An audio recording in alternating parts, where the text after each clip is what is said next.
significativa frase di Giorgio Grassi afferma che l'architettura sono le architetture. Non c'è una teoria dell'architettura che non abbia provato a spiegarsi nella realtà, a incarnarsi nella realtà, che non sia al tempo stesso esperienza di questa teoria. L'opera costruita, perciò, è esito del costante dialogo tra teoria e prassi. Rappresenta il manifesto materico di paradigmi astratti, l'espressione teorica di un libro scritto attraverso la pietra. La città, al contempo, assorbe l'esito della composizione, della successione di più architetture, divenendo a sua volta costruzione. Ogni paragrafo della città rappresenta il mattone narrativo di una storia che rimanda alle vicende connesse alla costruzione, del paesaggio, dell'ambiente e del territorio.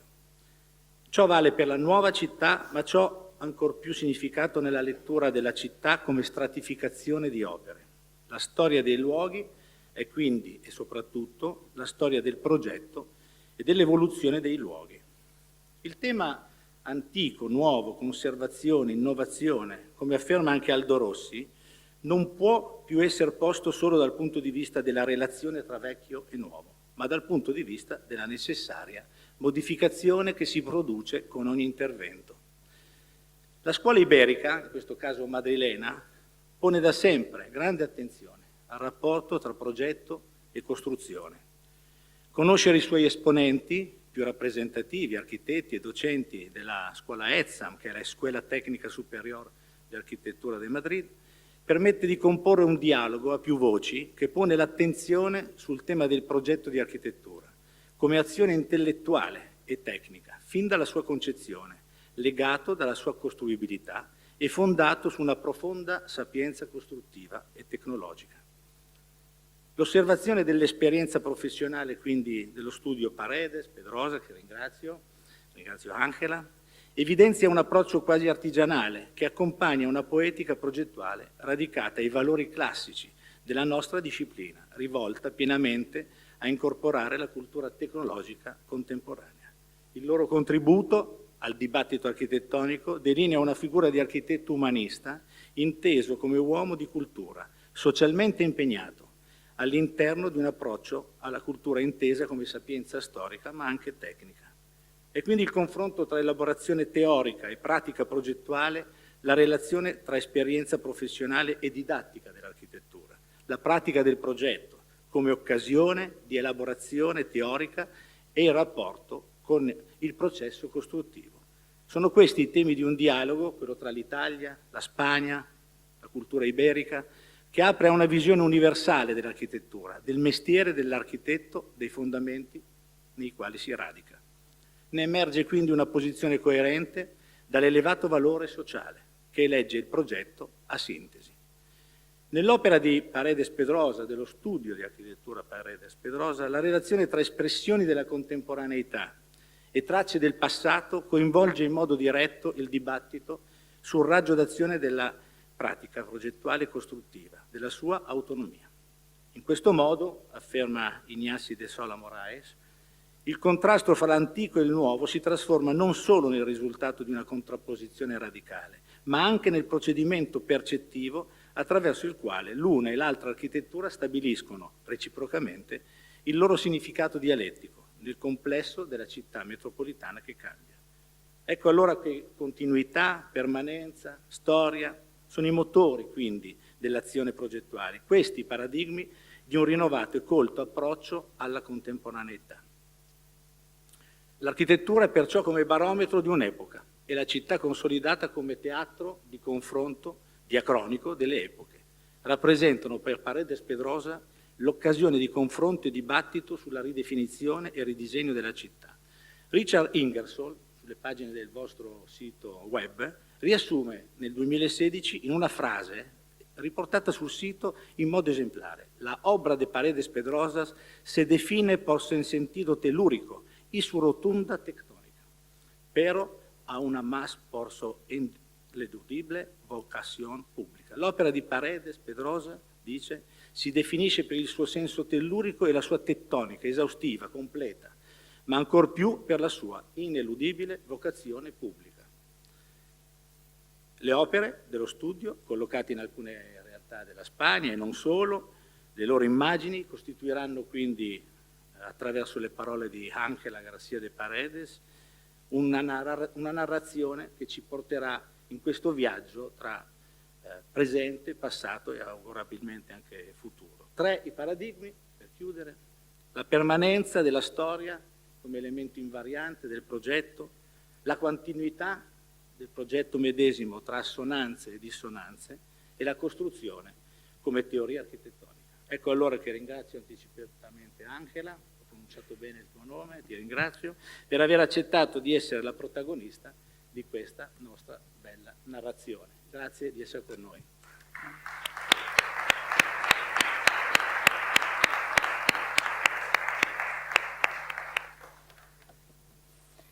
No, grazie tante per la bellissima presentazione che hai fatto il professore e anche per la presentazione di Federico Bucci prima. E per me è un peccato non parlare della conferenza in italiano, però non sono sicura di parlare in italiano, ¿no? Meglio io abbia preparato la conferenza in inglese, che è la mia seconda lingua, perché spagnolo è molto diverso, no?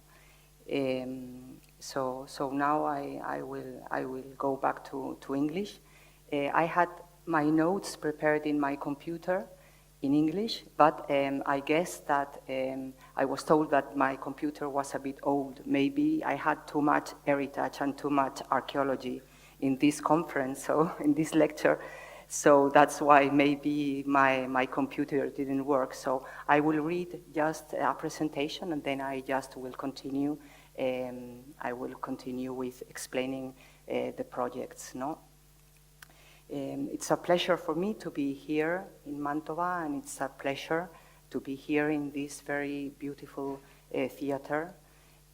So I think that I should try to do my best, because I think that this is the most beautiful place where I ever lectured. So, and also the theme, architectural preservation and planning in a World Heritage Cities, it may suggest different points of view and also its relation with contemporary architecture explained through some of our projects. In our case, myself and Ignacio Pedrosa, we met at Madrid School of Architecture, but we were educated to be modern architects. We were educated to build new. We never thought we would work with heritage.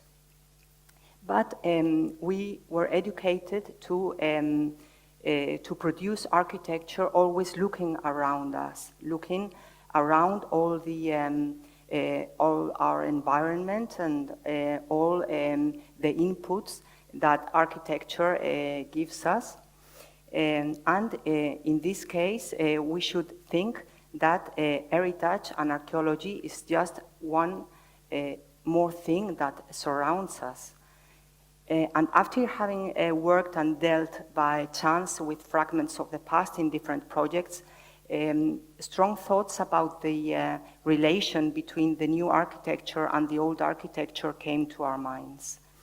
Each consideration on architectural ruins brings to our reflection on time, and any reflection on time leads to memory value, so ruins and memory are strongly related.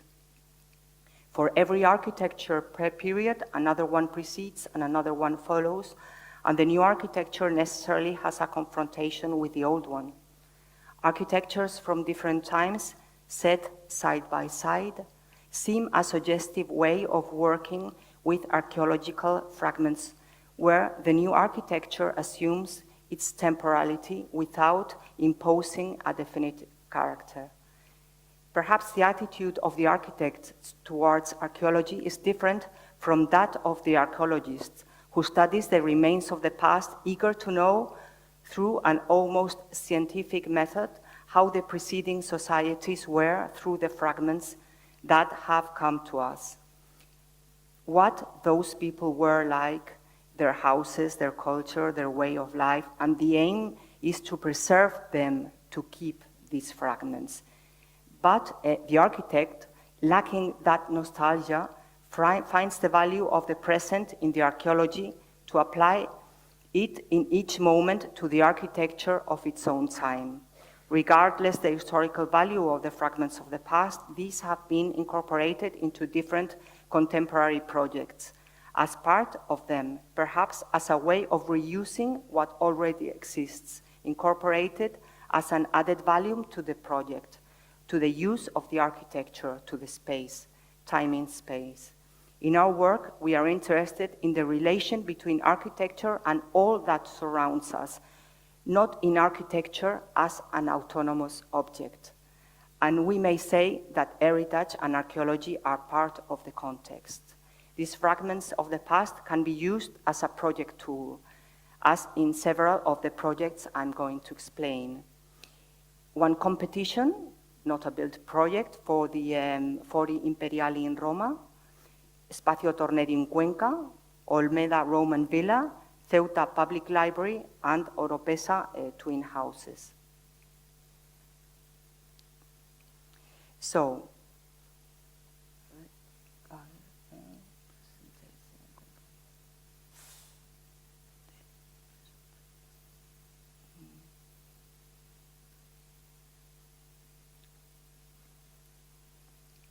So this competition was just held last year, and we worked with a group of architects and professors of La Scuola di Architettura di Firenze, and this was a very interesting way to work, always in a team with different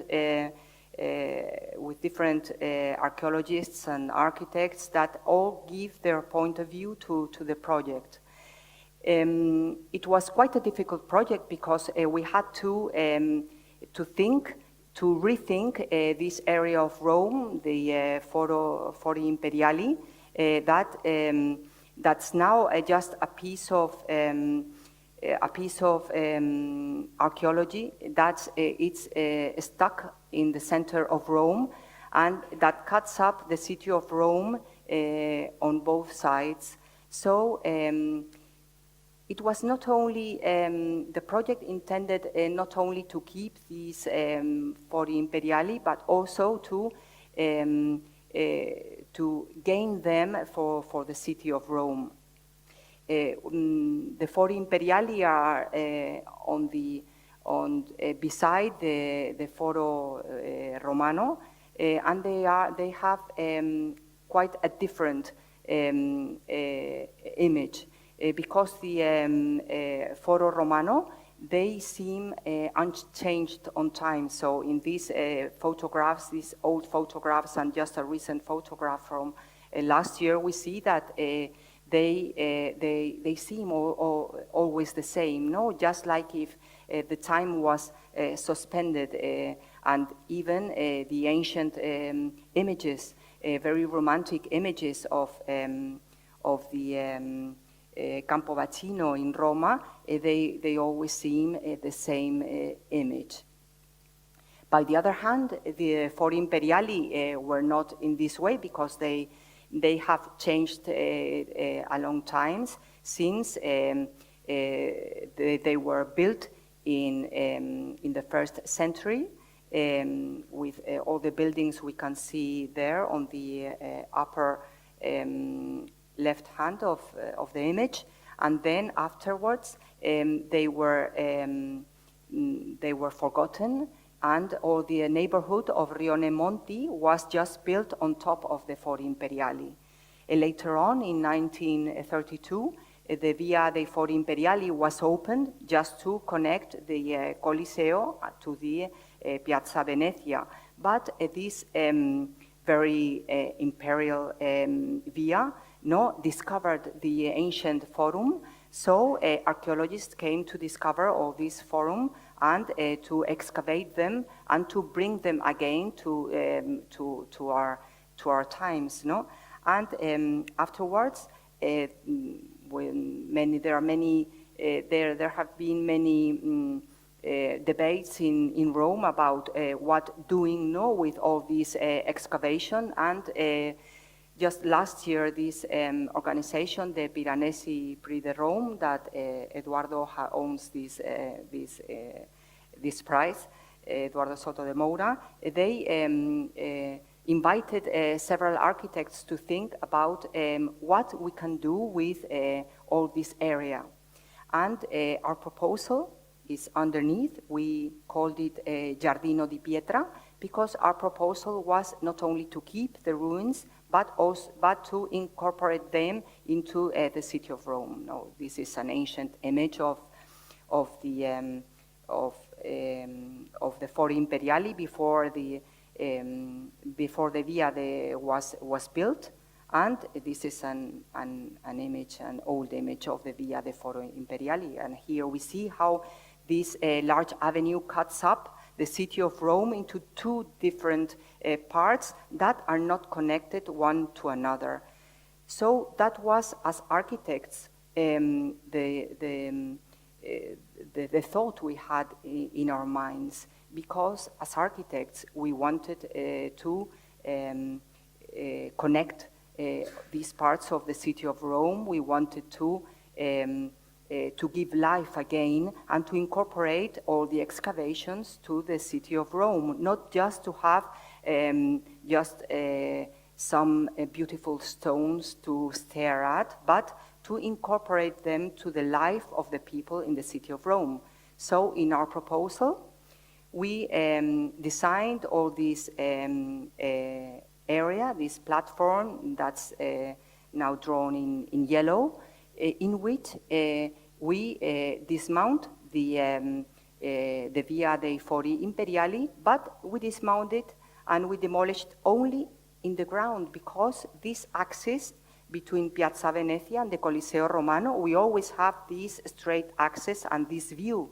But this permits us, on the one hand, to redraw the plan of the original Roman buildings, and what's most important for us as architects, to connect the modern city, to connect it to the other part of the city, and to continue all the different via and all the different streets through the city of Rome, because we thought it was most important that people could walk around and not to be just stopped like now in a different level where the city stops in a very abrupt way just to look down and see some old stones. So we thought that these stones must be cleaned up, and people must walk around on the lower part of the level, on the excavations, and also in the upper part of the level. So in our proposal, one thing is to clean up, and another one is to connect both parts of the city. We didn't have, that was the main idea, but then each part of the area had to be studied separately, because all these small fragments of pieces of architecture had to be studied separately and always related to the contemporary city of Rome. So the auditorium of Adriano near Piazza Venezia was studied in its own area. We proposed a very light and even roof for the excavation, just to cover the auditorium, and what's most important, to reorganize all the pedestrian area around the excavation so people could walk around and just look inside the excavation. So our proposal was very light, but we intended to integrate it in the life of the city of Rome. The central part of the Via dei Fori Imperiali, where it was more obvious that we dismounted the via, we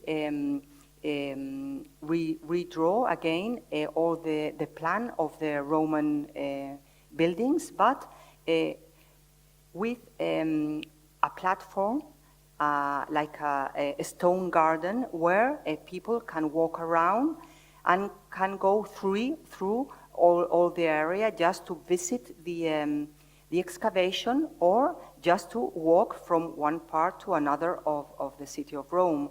So all these fragments were just like small tessere, no, or that are again in the same place where they were built at what time, but incorporated to the plan of the city of Rome.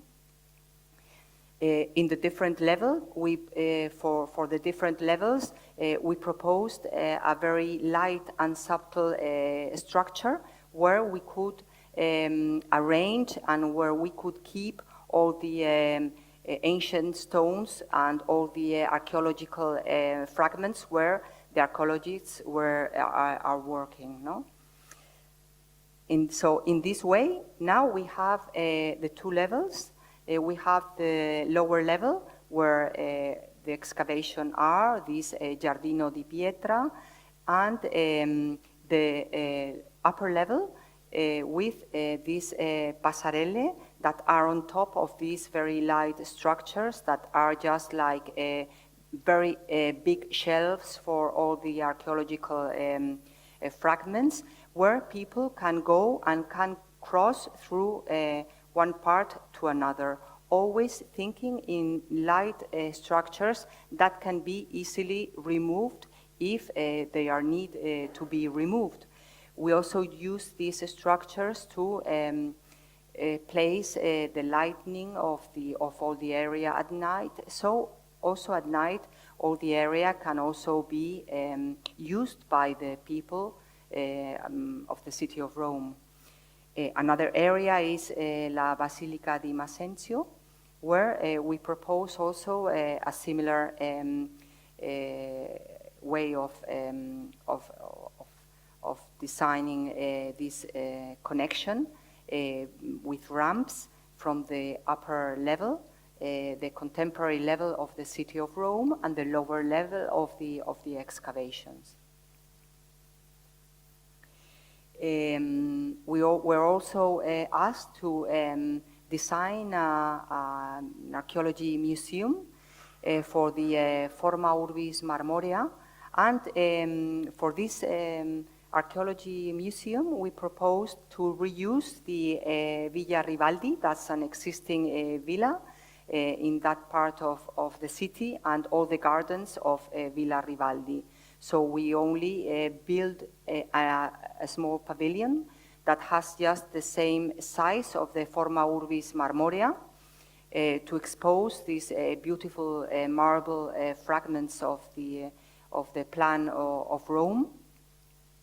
That really, when we looked at the plan, at the original plan, that's quite a very large marble plan of Rome, we thought that our project was similar to this idea.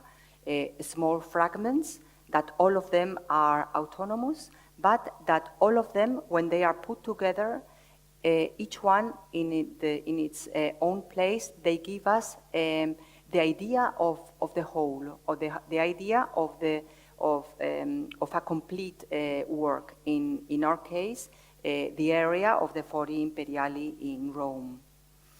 So the section was very important, of course, because of all these different levels we had to solve. The lower level with all the excavation, and the level with the museum, and a very large terrace that can be seen there on the upper part of the drawing, where a large terrace that has just the same direction of the Via dei Fori Imperiali, in which visitors can see from the Coliseo to Piazza Venezia and have that a beautiful view that now the Via offers, no? So in this way, we try to integrate the existing villa of Villa Rivaldi, the existing gardens, the existing views also from the Colosseo, and also to incorporate this small pavilion for the Forma Urbis Marmorea with this large terrace where people can have this view of all the area. It was very important to solve the different connections, the different levels, because continuity and integration of all the archaeological area in the contemporary city of Rome was the most important aim of the project.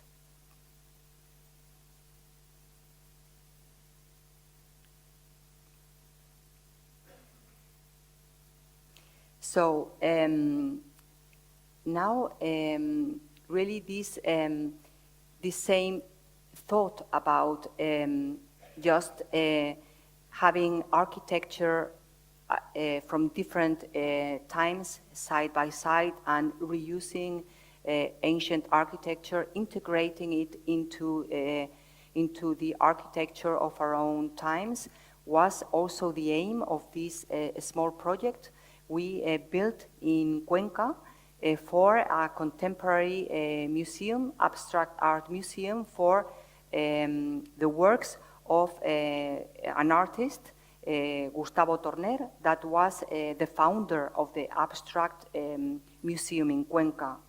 Cuenca is a very beautiful city, quite near Madrid, and it's quite impressive, the site, because the city of Cuenca is built between two very steep gorges by two rivers, River Huecar and Rio Júcar, and there, marked in red, inside this church, it's a Gothic church of San Pablo, St. Paul's, we had to install this museum for the work of this artist, and Gustavo Torner, that's an abstract artist, with many beautiful works that are owned by the Reina Sofia Museum in Madrid that wanted to install this small museum depending from the Reina Museum of Madrid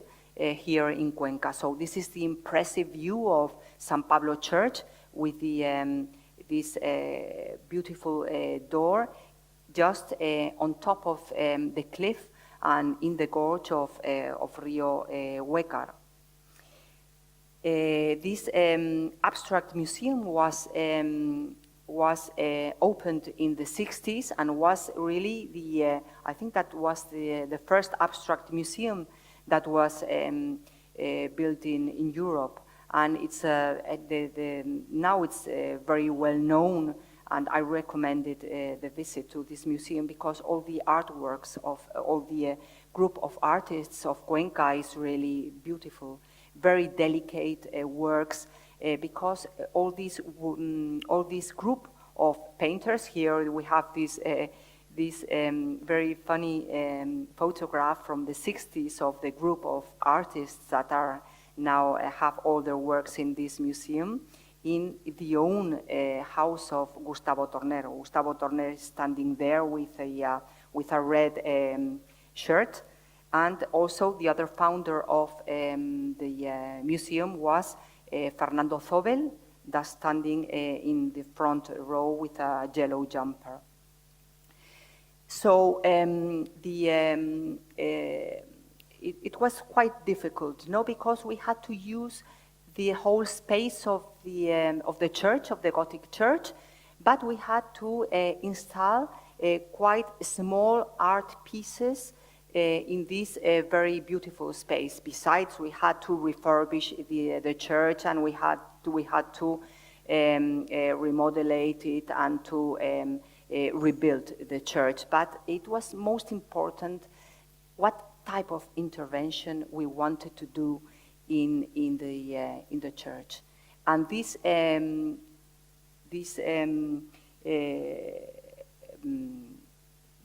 painting by Antonello da Messina, San Girolamo in his study, gave us the clue of what we had to do. We had to build a small scale architecture inside the large-scale architecture of the church, so we could install in a smaller scale space the artworks completely not separated, but in their own space, in their own area. So the old architecture wouldn't interfere with the new pieces of architecture that, in our case, were these very simple wooden painted freestanding modules where the art works were hung. And of course, these wooden models can be removed once the installation goes back to the Reina Museum, though it's not an ephemeral installation. It's a museum, permanent museum, no? And these modules are also used for illuminating the whole area. No, here we have the plan and all these modules in the central part of the church, and also some of them on the lateral parts of the church. The church is only one nave. We only have one Baroque chapel on the upper part. That's the Rosario chapel. Now we'll see some images, no? But this is what's most important. That's the large scale of the church, and the height of the church, and the height of the models that were really very high because they are more 4 meters high, but in relation with the height of the church, they are small. But they gave us the scale we wanted to hang the art pieces by Gustavo Torner.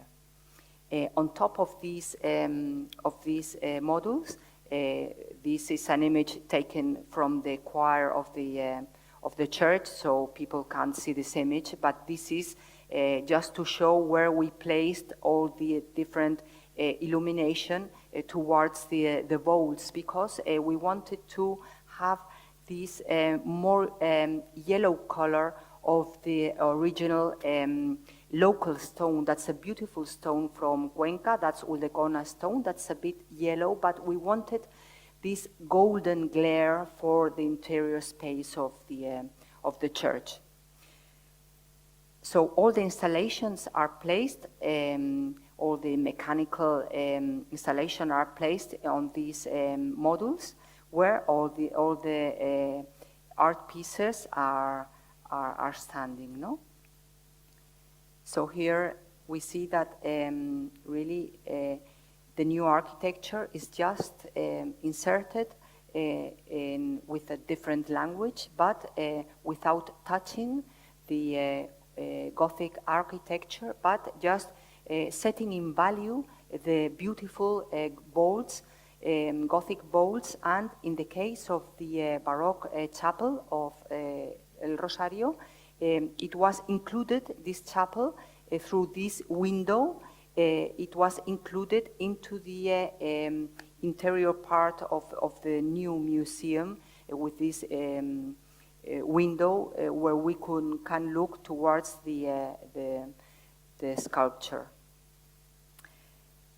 The project may be the most well-known project that deals with archaeological and heritage is the Roman villa in La Olmeda, in Palencia, in the north of Spain. I like very much this plan of the Iberian Peninsula because it's the plan of the Roman roads. We have no difference here between Portugal and Spain, where it's just the Iberian Peninsula.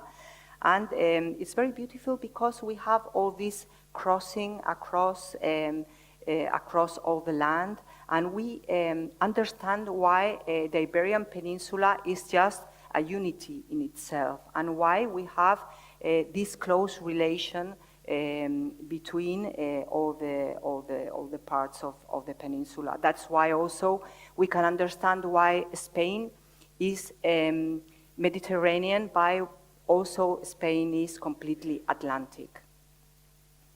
So in this very beautiful place, that's the north of Spain, in Valencia, in this beautiful part of River Carrión, we had to design the covering for a Roman villa from the 4th century that was discovered accidentally in 1968 by the owner of the land that was just digging for planting cereals and he just came through these very beautiful mosaics, and many years after excavating these mosaics that were discovered by chance, archaeologists discovered one of the most well-kept villas in all Europe, because this villa was set down by a fire maybe in the 4th century after Christ. So it was completely well kept under the land and the soil, and after many centuries, the villa was kept completely untouched. So when the archaeologists came to excavate and just to clean, the mosaics came just like this, completely perfect. They were not even restored. They were just swept and cleaned. And during several years, all the villa came to light, and this is the plan of the villa that we had to cover, no? Well, here we had also the difficult part of the project, because we knew how to preserve the mosaics, but and how to keep them. But it was quite difficult for us as architects to decide in which way we wanted to show the fragments of the past to the visitors that came here. And just as in the same way we saw in the Forma Urbis marble plan of Rome, we decided that in the same way that in an antiquarium the fragments are shown, each one in the same place, in the same original place, but without rebuilding around them. We could have the image of the whole villa, no? Because we didn't want to rebuild the villa. Of course, there are some architects that think that rebuilding is a way of deciding the project, just as in this image by Viollet-le-Duc, that's Histoire de l'habitation humaine, that where the artist just evokes and imagines an architecture that's not well known, because we don't know the third dimension of that architecture. We only know the 2 dimension and the plan of this architecture, but not the 3rd dimension.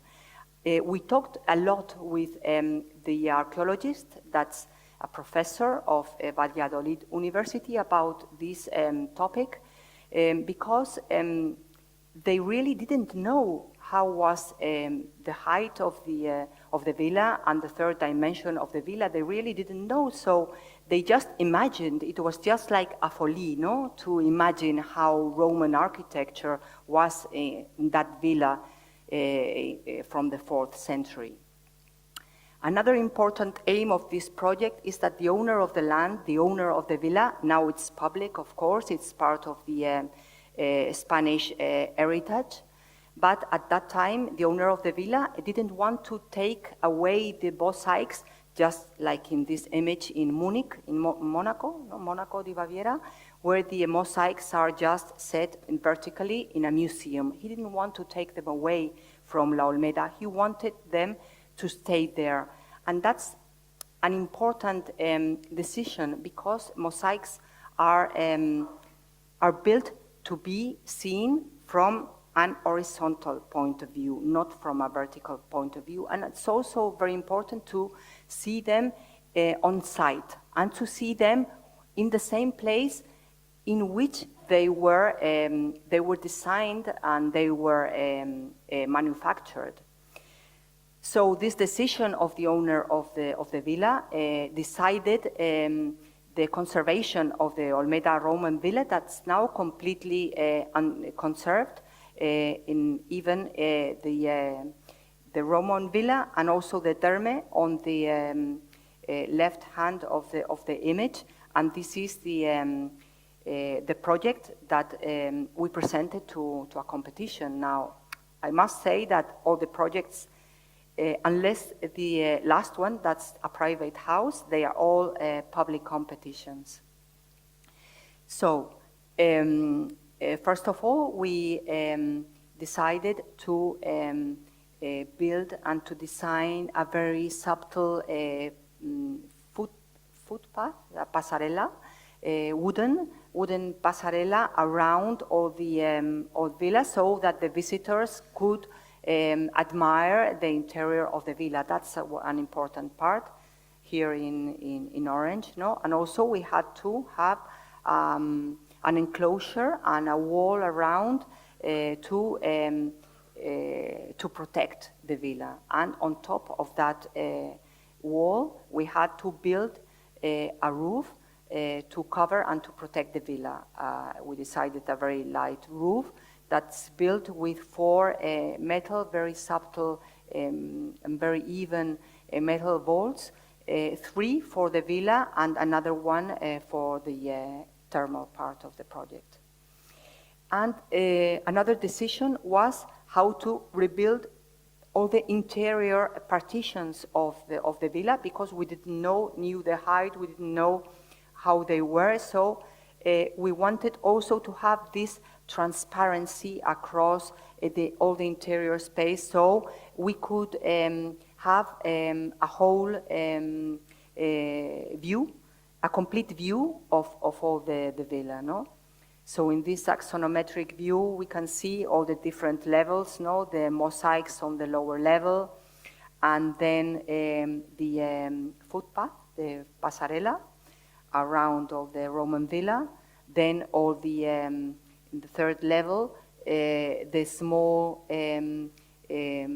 pavilions or the small areas for the internal parts of the museum, such as a bookshop or a cafeteria or the entrance or a small auditorium, and then the facade around and the vaults. We'll see now the image, and then the final metal roof covering the villa. No? Another important decision was the height we needed for that roof, because usually archaeology is just seems to be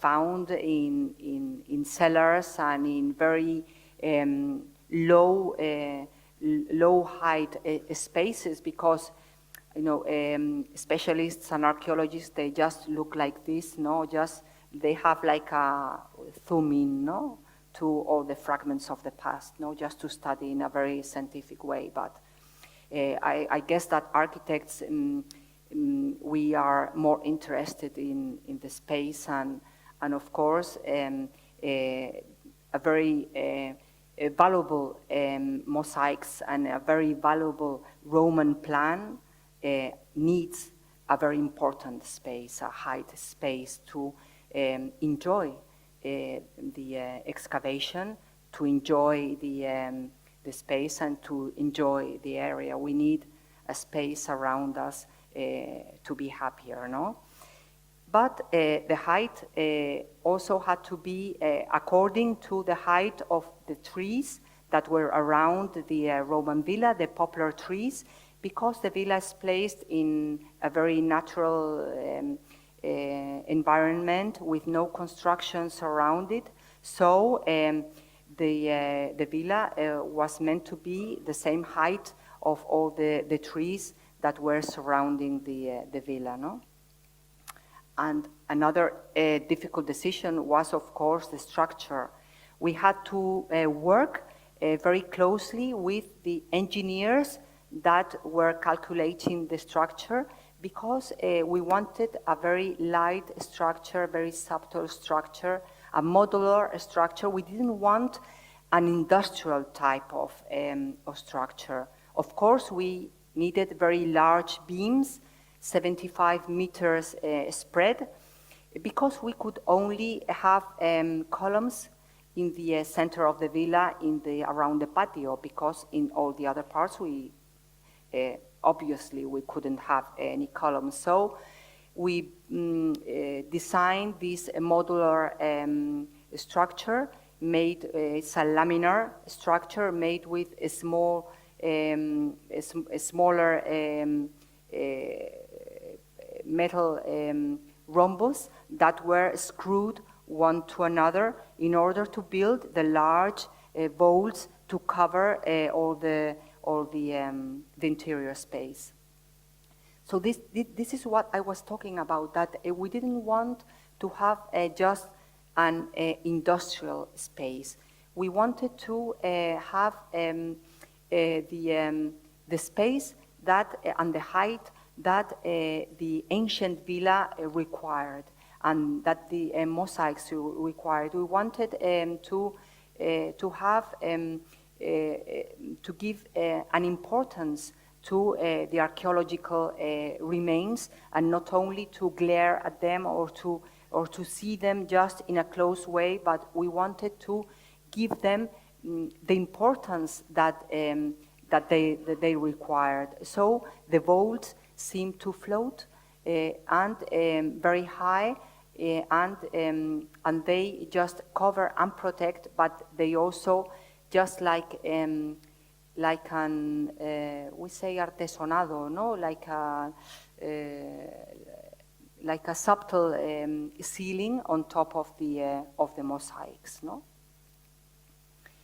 So these are now different images of the pasarela, the wooden pasarela in which you can go around the excavation. We use also this pasarela to install all the lighting for the mosaics, and only in some parts we suspend lamps, but almost all the mosaics are illuminated from this footpath.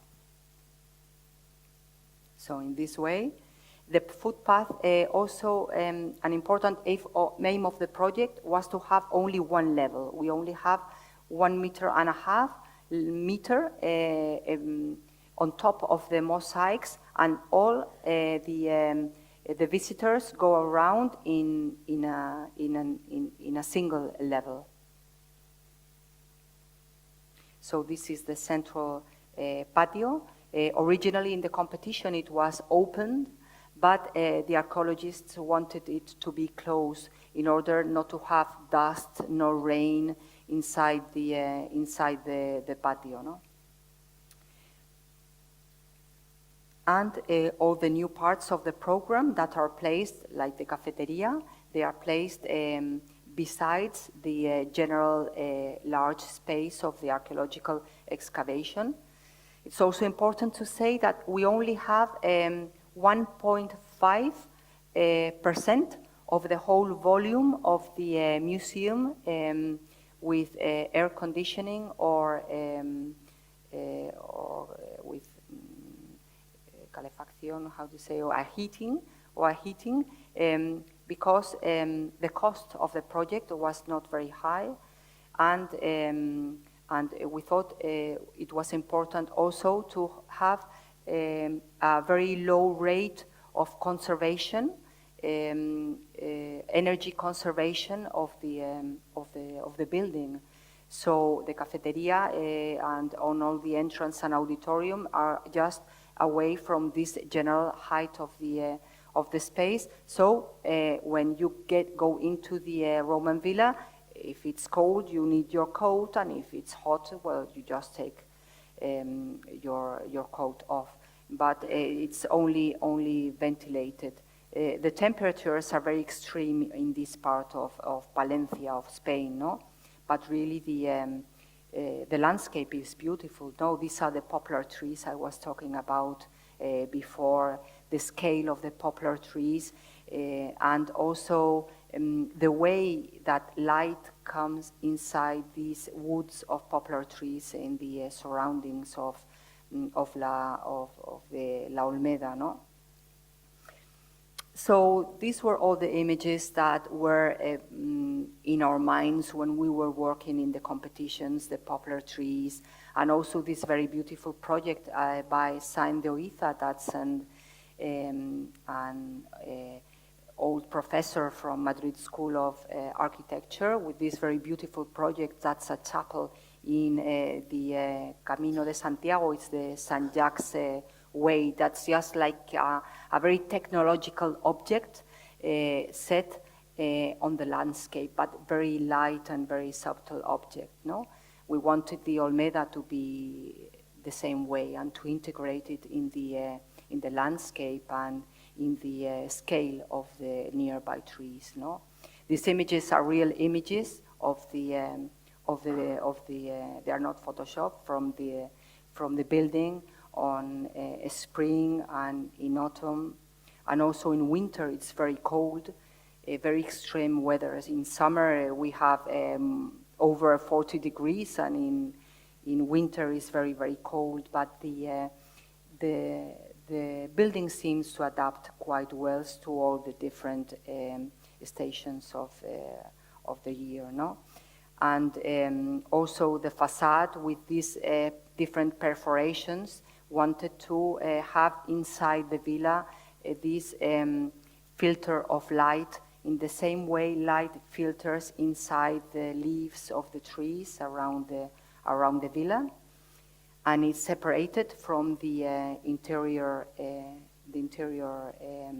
facade. We have two different facades that are separated by this pasarela, just to clean and to have the lighting of the exterior lighting of the building.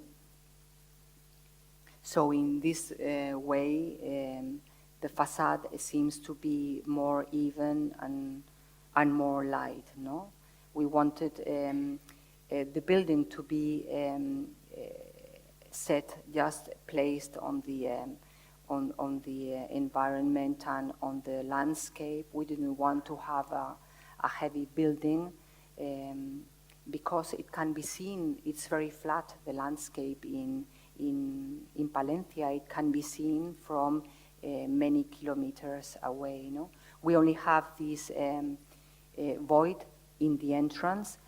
Getting inside the building, getting inside the archaeological area, getting inside another time, another century, but inside this in this contemporary landscape. No, so this is the image of the building now when you get along to the visit.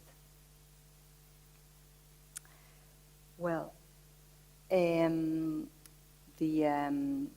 this project was also a competition, and it also deals with archaeology and with heritage. And now we are quite fond of working with archaeology and with heritage, because it gives us the opportunity to talk to many different people, to archaeologists and to history professors that give us quite a different idea of what we just see when we look at old stones. No, in this case, Ceuta is a very special city, a Spanish city in the north of Africa, in the other part of the Gibraltar Strait. So it looks on the north part to the Iberian Peninsula, and it really has a very beautiful place looking towards the strait. No, this is the image of Ceuta when you see it from from Cádiz, from the South Spain. You see this beautiful. It's really impressive landscape with very steep topography and very green. And continuously, all the ships going are across from the Mediterranean to the Atlantic Ocean. No? Ceuta is a very special city. It was, during many centuries, it was a Portuguese city. In fact, the flag of Ceuta is a flag made with triangles, black and white triangles. That's the same flag as the city of Lisbon. And there are many old Portuguese names in streets and many Portuguese fragments in this city. It's quite impressive, the site.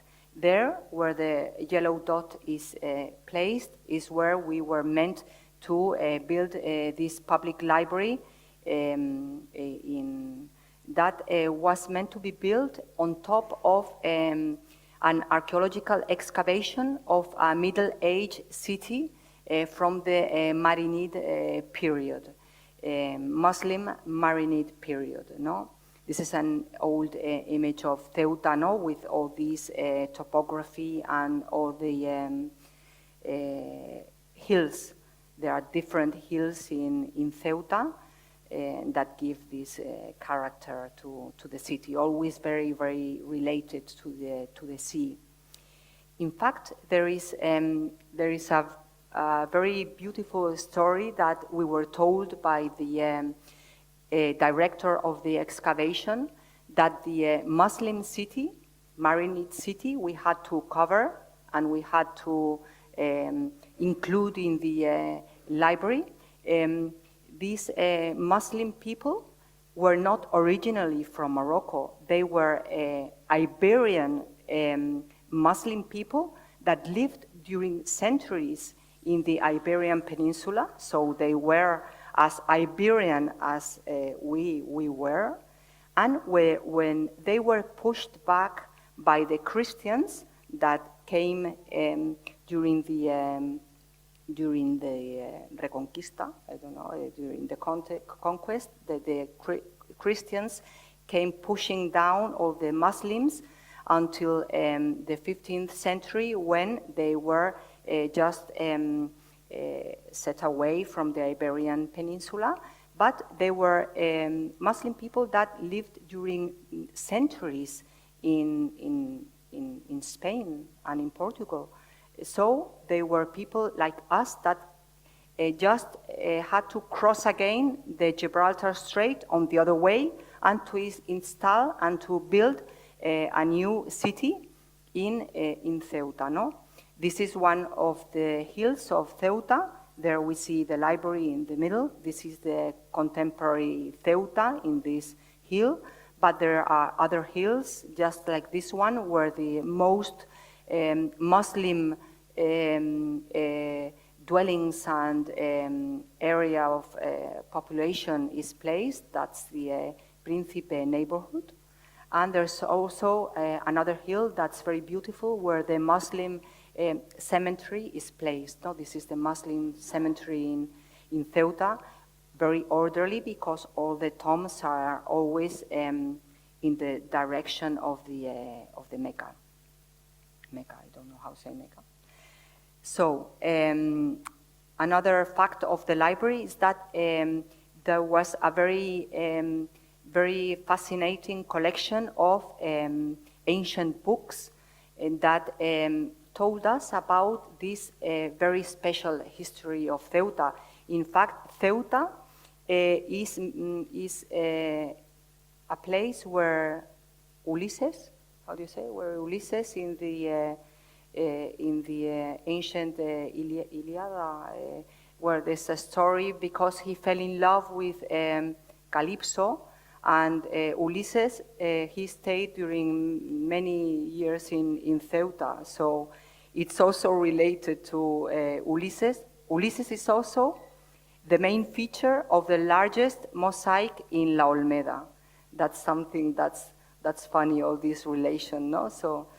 So here you can see that there are also very, very beautiful ancient Portuguese books that are now kept in the library. This one by João Cinco, and many ancient also newspapers and books that are kept there.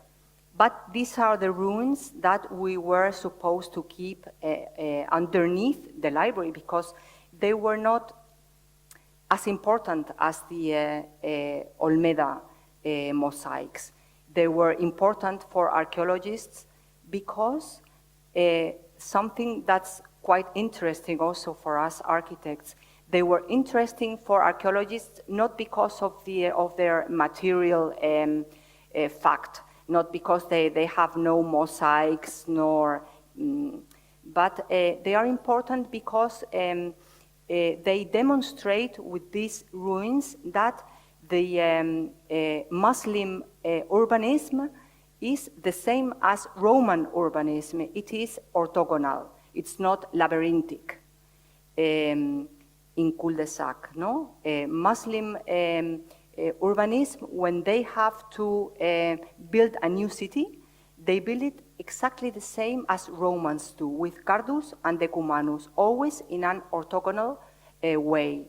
So these orthogonal streets, here we see the streets and all the Middle-Age houses that were excavated gave us the clue of what was important for archaeologists. And we thought that this was not to be meant to be kept underneath a cellar just for a specialist or for archaeologists. We wanted to include it into the layout of the library.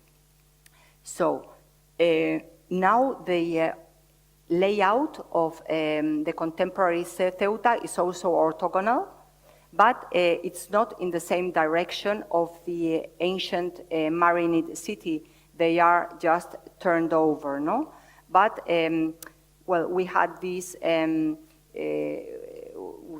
difference between the direction of the Marinid Muslim city and contemporary city, but we included in this way the excavation into the general space of the library, into the general reading spaces of the library. So here in this axonometric view, we can see displaced the library. It's also quite a special library because the land in Ceuta is very precious because everything is very compact. And we didn't have enough place just to build around. We had to build a very vertical library. Just the book store is on the upper part, in the 6th level of the library, and all the different levels of the library are stacked one on top of another. And on the lower part, we had the excavation, so obviously we couldn't place the bookstore on a cellar. So everything is displayed vertically in this way, no? Here in the section we see it better, in all the different levels, up to 6 levels. With the excavation of the Marinid city, that's included in the general space of the library. And also this facade, this metal perforated facade, that wraps around all the library, building both the facade and also the roof, because as the topography in Ceuta is so steep, all the upper part of the library can be seen from the upper parts of the city. So the roof was also a facade of the building, no? The building had to be completed all around, no? There were also many other thoughts about this project, in which way we could incorporate the excavation into the contemporary space of the library, no? Just like it happens in this installation by this Swiss artist, that's Urs Fischer, that's called excavation. No, we have the excavation with all the land and with all the soil and just the white walls around it, no? So in the same way, we left the excavation inside the library. This is the entrance to the library. And from the entrance, we can see the excavation and the streets, the Marinid streets that are a bit steep, and archaeologists that are working on this part of the library. But all around, the people just go to the library to read and to use the space, but they can share this excavation with people that go to see the excavation. So the both uses in this building are integrated: the use of the library and the use of the excavation of the Marinid city. No, they are both set together side by side.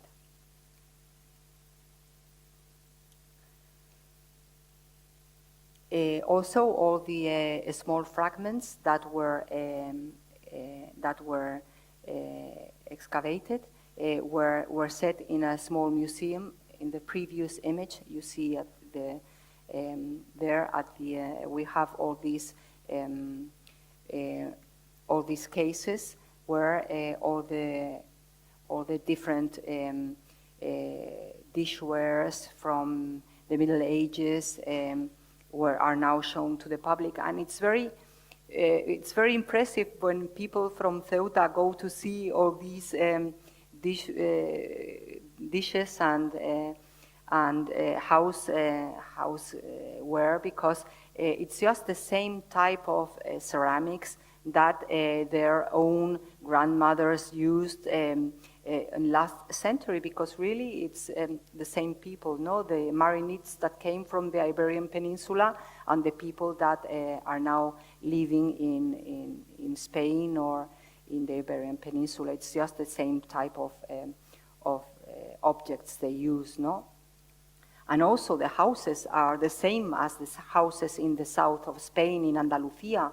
They are houses with small patios, with wells, with the same type of ceramics. So it's just like if our part of our own culture is just there, so we can just look at it when we go to get a book or to study or to go to any event to the library, no?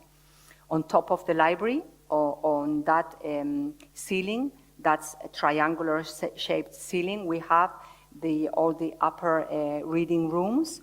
And this triangular shape, it's not just a casualty, it's just the geometry between the orthogonal Marinid axis and the orthogonal contemporary Ceuta axis. When they are set together, they generate this triangular geometry. And on top of that ceiling, it's a metal ceiling. That's where the concrete is poured. No, it's structural also. It's metal, and the concrete is poured on top of that metal ceiling. This is the design of the structure that's supported by these 7 triangular, very large pillars. That on top, they have this modern library, no? That's just now it's set in use, and it's full of books and people. Also, the lamps have this triangular indicating both directions, the direction of the Marinid city and the city of and the direction of the modern Ceuta. The facade intends to unify the volume. It's a perforated metal facade that intends to unify also all the different levels, because the topography is very, very steep. We have this concrete basement, and on top of the basement we have this very light facade that also filters sun and filters light, because light is very strong in this part of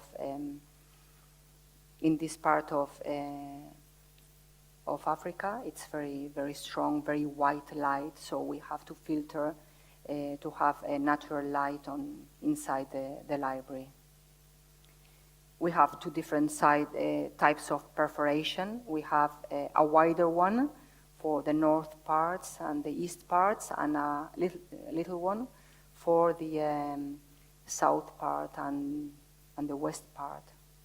But from the outside you don't notice this. From the inside you notice that you have a heavier filter where the sun is more stronger. So now this is the image of the library. That's completely different at daytime and at nighttime, because at nighttime when light gets inside the library, it's completely different, no? Then the facade is more subtle.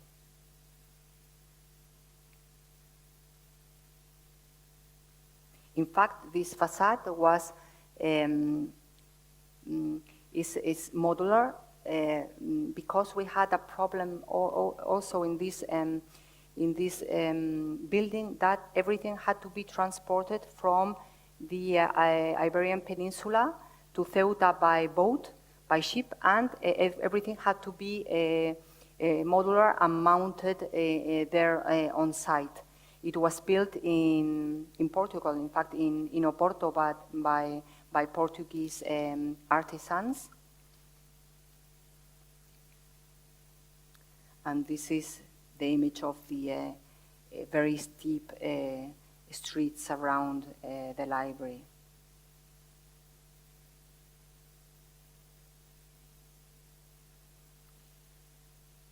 And the beautiful views towards the Gibraltar Strait.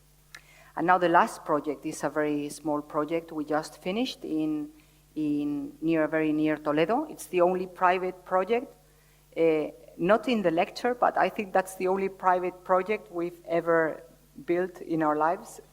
And it's not a competition, it was a friend that phoned us because he had a problem with these small houses that he had in Oropesa, and he had a problem because it was the house was in a place that was strongly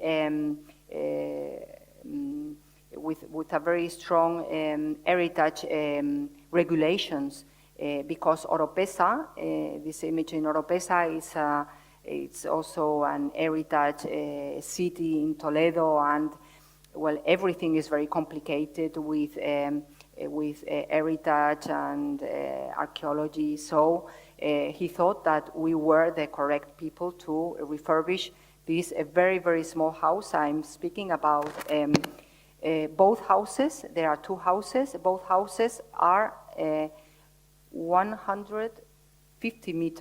50 square meters, both of them. So they are very, very tiny houses, but the site is very, very nice. It's quite a complicated site. Here we see in red the main feature of the project. In the upper part, we have the Oropesa Castle, that's now a parador, a tourism parador, and the church, the main church in Oropesa, that many years ago in the Middle Ages, they were connected by a footpath that a noble in the Middle Ages wanted to build between the castle and the church, just to go through this footpath and not going through the ground. It's like an elevated footpath. So this footpath was built on top of different brick arches. Now we'll see them, and there we have, just in front of the church, we have this very small house that had to be refurbished. So it was a bit complicated. Here we see the image of the castle and the parador, and the arch, and this, the rest of these very strong brick walls that had to be maintained. With the church, now the church on the left hand, and the house that had to be refurbished on the right hand. This was the image of the house. It was really almost a ruin, but everything had to be protected. The ark and all the brick walls, everything had to be protected. So it was a bit complicated for such small houses, no? Here on the left, we have the original plan of the houses. I don't have a, well, originally we have, I don't know if here? Oh, here, yeah. Here, this is the original house. This was a patio. This was one house, but it was a ruin, a patio, and this was just another ruin, and this other nave here. So this was all the house, no? And here we have an old well. The church is here, and here we have this street here with an ark here. That's the ark that we can see on the old photographs on the right hand of the image.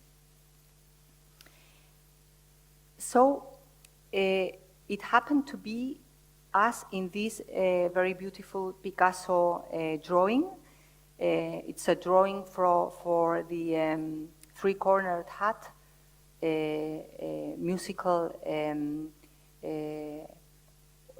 work by Spanish composer Manuel de Falla, in which we have two different scales. We have the large scale of the ark, and we have also the most domestic small scale of the houses that are around the large ark. Also, we had this ancient image from Oropesa of two bulls with that are run parallel with this joint in their gorge, that they are linked together, but they are two different animals, but they just walk together like a single unity, no? So in the same way, we proceeded with the houses, no? Here we see the original plan, the ark that we had to keep, and this one nave, this one of the ruins we had, this patio, and the other nave. So we demolished this ruin here, and we rebuild again this nave here. We have here the other nave, and we open a large patio in between the two naves that are just linked together with these very strong brick arches that are here. And the most important part of the project is that when we were here, we thought that across this window, here we have a window, we could see the church that is placed here in front of the house. So we wanted to include the view of the church inside the patio and inside the house, no? From here, it's easier maybe in the model. Here, this is the window it was an original window that was just closed, but we opened it again, no, with the patio and the two houses on both sides of the patio, no. This is now an image of the two houses now that with the two naves and the roof that are now reconstructed. This is not a drawn image, it's an image from the tower of the church. And here, from here, we see, no, we see the inside towards the outside. From the outside, it seems that nothing happened because everything was strongly protected by heritage. So from the outside, one cannot notice anything about the new houses that are beyond the walls. No. Also, it was a bit complicated to maintain the facade inside the patio because they were protected. So we had to organize the very, very small dwellings also with the existing windows we had. And from the outside and from the lateral street, we couldn't see anything, no? Only, well, the new roofs here with the new finishings of the roofs. But from the inside, everything is completely different, no? Because from that ruin we had, now we have this patio that gives light to the interior of the house. The old brick that had to be kept was only painted white, and only we rebuilt with a ceramic tile the floor and the lower part of the walls that were very damaged. So we just put the ceramics just to reinforce the damaged parts of the ancient walls inside the patio. No? Here we can see also the well and the original walls that are only white washed painting with the new ceramic tiles on the floor and the lower parts of the walls. The inside, this was the original patio with the arc here that's now included into one of the very small houses with a new staircase that's metal and very light, or with the original windows and with the original brick work that had to be maintained, no? So everything seems to be the same, but really for the owners of the houses, everything is different because now they have this space, this outside space, and they can have a glance towards the church of at the other part of the plaza. And with this image, really, I would like to talk again about in which way architects look to heritage, because we think that maybe we don't just want to keep it or just to keep it for centuries or to study it, but for architects, heritage is something we must enjoy in our everyday lives, and we have to include it and integrate it into the life of our own times. No? So maybe setting architectures from different times side by side, having a respect to everything that is valuable around us, but solving the problems that people have, or that cities have, or that a client has. I think that's really the mission for an architect, that's really making life of people better. So that's our story about heritage and architecture in our office, and I thank you very much for your attention.